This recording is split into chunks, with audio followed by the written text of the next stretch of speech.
Taking everything that you said in the first part, that's dope, because you didn't change my interview, you heightened it, because there's certain things that I believe and there's certain things that I think every MC or businessman should know.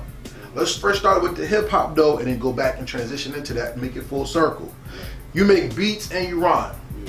You are a special breed of creator, because in hip hop we always say the producer and then the writer. The producer and the rapper. And sometimes nowadays the writer and the rapper are two different people, which is crazy, right? So then, let's talk about that. I mean, from the creation aspect of hip hop, like I said, you represent about only 12% of the game. Right. G-Rock, you know G-Rock? Okay, so he produces and he rhymes, right? Kwame, Kanye, right. Busta Rhymes, you produce every now and then. Scarface. Face that one. And the list goes on and on. You know, we don't want to get shot them out, shouldn't we? But the list goes on and on. And the thing is, most people don't understand that that's a very hard thing. Because you can always create for yourself, but to create and to put it out when you're doing both sides of the coin means not only do you eat off of it in totality, but you're also taking a bigger risk. Right. How did making your own beats make you a better rapper than rapping on somebody else's stuff? I feel like it's a lot easier to rap on other people's music. I mean, because the blueprint is kind of already there for you. So even though you're saying what you're saying, it's not totally your expression unless everybody there created it from scratch. So it's like, because most of the time, if you hear a beat that you like, yeah, it's the feeling or whatever is already there. You heard the song, you already know what it's about, you already know kind of what you're gonna do. Mm-hmm. Making beats for yourself is totally different. I mean, for me, it just kind of started out of necessity because I didn't have money to pay any producers. So once I got money, I bought my own equipment and just did it like that. I was like, I'm not gonna spend $2,000-$3,000 every time to get this guy to make me a beat. And especially when I'm trying to convey to somebody what I want the beat to sound like and they're not doing it what I want. It's like, I could just do it myself. I'd rather that. And in the long run, like I felt like that it would pay off in the long run, and it has, you know? But yeah, Havoc said that. He said when Mobb Deep's second album, the classic Infamous, was coming out, they wanted like a Dre beat or a Premier beat. And they said when they got the bill for it, it was like, that's damn half the budget. I might as well make my own beats. You know what I'm saying? Right. And that's what made Havoc become the producer MC that he is. Right. The thing about that people sleep on creators like yourself is, hip hop is supposed to be the ignorant music that's now taking over the world. Yeah. But if you really look at the science of hip hop, right? Yeah. The brain operates in quadrants and hemispheres. Sure. So the left side of the brain is in control of the subconscious, but the right side of the brain is in control of dreaming. Right. So that's why you don't read in your dreams, because while one is working, the other one is dormant. Yeah. So even to cross your arms and put things across your body, we teach children this in preschool, that by doing that, you're exercising both sides of your brain, because all four quadrants are moving while both hemispheres are active. Right.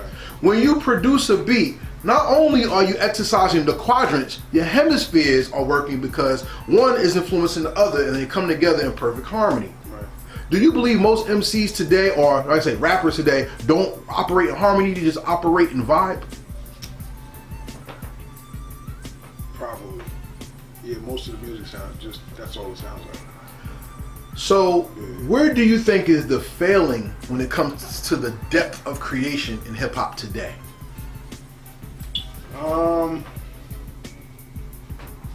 I don't know if it's a failure. Like, it's weird because a lot of people feel like that, but I don't necessarily feel like that. I just feel like things have changed, but you know what? I think that the way the music is made is different because of everything that's available to you. So you're talking, if you want to break eras down from the beginning to now, like certain things to me, were just sounded away because you had limited access to things. Think about the fact that, I mean, because I'm like watching this Wu show now, right? And like one part of it like really stood out to me, where it's like you have the RZA going into Sam Ash about to steal an SP 1200 because it costs $2,000 and he can't afford it. He's going to steal it. It costs $2,000 for like 16 seconds of sampling time. Think about that. Now, you can infinitely sample whatever. This time you have is ridiculous. So you think about, you have to take 16 seconds and make the most out of 16 seconds. So you find creative ways to do it. I think that's why things sounded the way they did. So you have that, especially with the beats. That's what I'm saying. But you have that part, and then you have whatever MC like trying to, be the greatest over that. Now it's just like you just have whatever available. Man, let's just vibe out, and we got all the time in the world. We got computers. We have this. You're not paying for that 48-track studio that costs $200 an hour. You know what I mean? It's a bunch of y'all in the room smoking for 6 hours, just saying whatever comes to your mind. I don't know if it's better or worse. It's definitely different. We had that conversation yesterday because I believe technology made hip hop worse. I personally do. And that's what I'm saying. Like, for some, not for all. For 80% of the industry, I think it's horrible. I think I think technology made it less creative. I would say that. Yeah, I mean, I can't blame the people who got studios in their homes. Right. You just missed the studio experience, which sometimes makes the track better than being in your house. Right. But that's a preference, right? Yeah. My thing is this. I think technology takes away from your gift. When you have Kid Capri, Sun Tzu, Red Alert, well-known DJs that you would pay who would bring out their crates or do Serato, or don't really care, right? Do a party, you're getting the DJ experience and sound. When you hire Paris Hilton, Idris Elba, or Shaquille O'Neal to DJ your party, you're playing for celebrity and playlist. Technology takes that away. Just today, like I said today, I'm talking to everybody watching, I'm talking to an MC. So when I pay or invest my time into your music, I'm getting creativity, I'm getting bars, I'm getting song structure, I'm getting a message. Right. Not saying that you're not getting that today, but today's quote unquote termed hip hop is a bunch of kids in tight pants. Not everybody, but you got tight pants music where the rappers are more R&B singers or failed R&B singers than bar heavy rappers. Right. That's what I'm saying. With the freedom of everybody to come in, the creativity is lost and we're oversaturated with just anything. How do you feel about that? Yeah, I mean, again, I would agree to a degree. Yeah.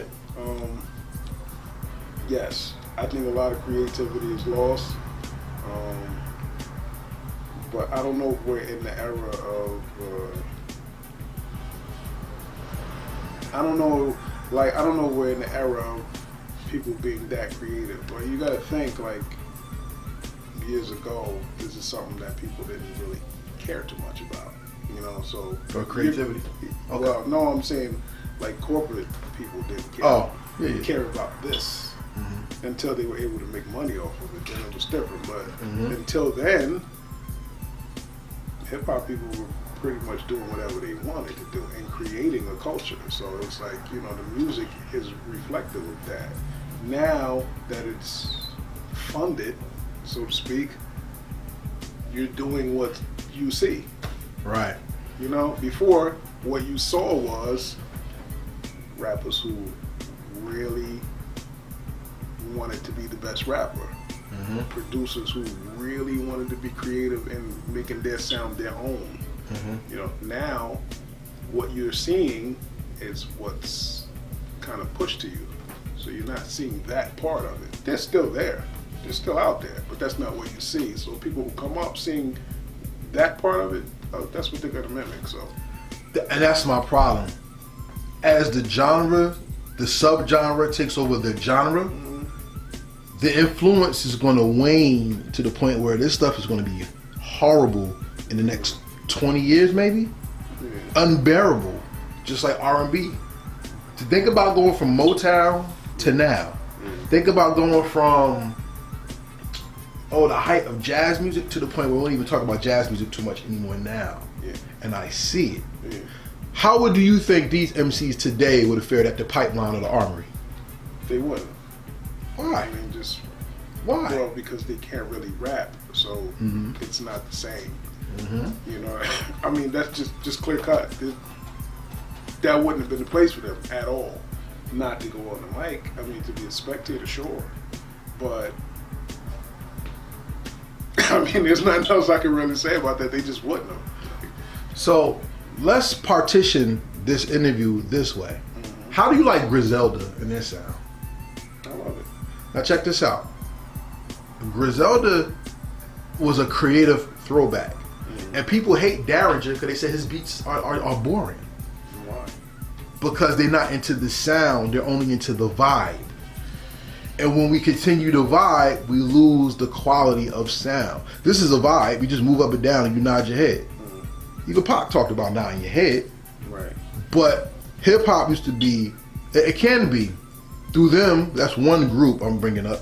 It's a vibe. But it's also a feeling, it's also a movement, it's also emotion, it's also truth, it's also a way of life, a way of thinking, and a way of reflection. Where today, people are just vibing on a song that'll play out in about 2 months, and that career has fizzled out, where there's no long-lasting, credible music.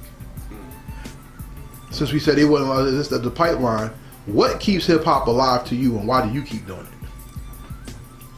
Because it's, I mean, for me, it's pretty much been my main outlet whenever I was able to do it. Once I found I was able to do it, or trying to, like, once I found it, it's just become my outlet. That's it. So whether it's the rhyming part or the beats part, it's all an outlet for me. So the feeling is still the same every time I do it. That's what keeps it alive for me. I just like making songs, honestly, that I don't hear on the radio. I'd love to hear them there, but I like making songs, like, when you listen to the radio so much, it's just like, I don't hear that, what I want to hear, so I'll make what I want to hear. I said that on Facebook today. I said, damn, M.O.P. on the radio. Did hell freeze over? And everybody like, well, it's the DJ mix, holiday mix. And I was like, ain't that sad that you got to wait for a quote-unquote holiday to hear true hip-hop? Yeah. It's pathetic.